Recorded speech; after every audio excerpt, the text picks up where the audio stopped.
In this video, I want to talk about some of the practices that I use when I'm feeling overwhelmed by difficult feelings. When I'm feeling some degree of anxiety or claustrophobia or remorse, regret, or something like this. What my mind does with that is I start to think about all the things that I could have and should have done differently in the past. Because if only I had done them differently, then I wouldn't be where I am now, feeling what I'm feeling now, going through what I'm going through now. The first reframe, which I find kind of useful but not entirely helpful, is that in the present moment, I can't make a different decision than the decision that I already made.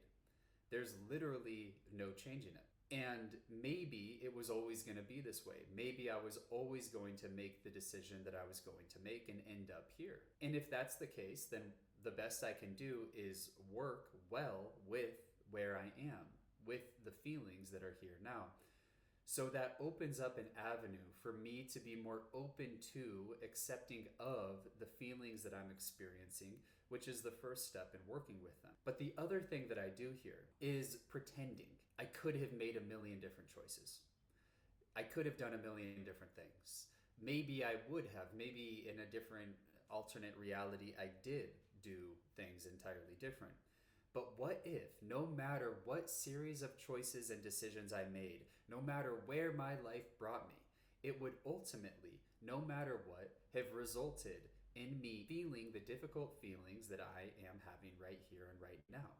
What if there was literally no way I ever could have avoided them in any world? And that also just gives me an avenue towards working with them because I'm more accepting of them. I get myself out of all the thinking and ruminating that I'd been doing that was actually kind of both reinforcing while simultaneously avoiding a more intimate engagement with those difficult feelings. So that's practice number one. It's sort of 1A and 1B. See, here's the thing. I know that by opening to our feeling world, we give it permission. We allow for it to move through us, emotion. And the more that we resist, what we resist persists. So the more that we resist it, the more sort of stuck and stagnant and big it gets. And so I know that by being with my feelings, I'm allowing them the space, the freedom that they need in order to move through me, and then I probably won't be feeling them after some period of time. But in spite of that knowledge, it's still sometimes incredibly difficult to turn towards, in a wholehearted way, an emotional experience I'm having that is not easy to bear in the moment. And so another thing that I sometimes do to make it a little bit more approachable is I'll say to myself, what if I give myself permission to feel 15% of whatever emotion is there? Not the whole thing, but just 15% of it. So I inch towards it. Or what if I allow myself to feel the full intensity of my emotional world to burn up with this pain, but only for 15 seconds? That's it. And having those barriers, those little boundaries that I give myself allows me to move towards it because I know that I won't be totally enveloped or overwhelmed by it. It gives me more confidence because as I turn towards it and as I take them on in smaller chunks, smaller pieces, my confidence increases. I am giving myself evidence in real time that I have what it takes to show up for my emotional world without being totally overrun by it. So let's say that those two practices are number two, sort of 2A and 2B. The last one I'll leave you with is just another way for me to invite myself, to give myself a little bit more space to be with the emotions that are there, that maybe I wish weren't there because they're difficult. See, when I get into these emotions, I have my habitual ways of dealing with them. We all do. I have the stories that I tell myself about them. In the first instance, I was telling you about how I go into the past and I try to think about what I should have done different. But I'll also sometimes go into the future. I'll project the feelings that I'm having now into all future episodes of my life.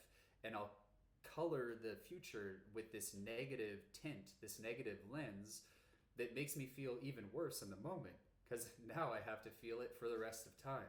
When I catch myself doing that, what I'll try to do is to drop any thoughts whatsoever about the feelings, about what they mean, about where they come from, about what's going to happen to them. Because that's all sort of secondary. It's all almost hallucinatory, at least when I'm having an emotional episode. The most real thing is that I'm just having some feelings, some sensations inside of me that are difficult for me to bear. And so I'll just experiment. What if I don't tell myself anything about this feeling, what it means, where it's coming from, what it means about me, or what it's going to look like in the future? Nothing. Instead, I'll just be with it fully. I'll hang out with it without telling it what it is. And that too gives me another path, another avenue into being with emotional intensity in a way that actually feels okay. And sometimes I put my hands where my feelings are, if it's on really heavy in my chest or nausea in my stomach, if I'm in a private place. And I'll just give myself, my feelings, the message that they're allowed to be there. Why are they allowed to be there? Because they're there. End of story. It doesn't need to be more complicated than that.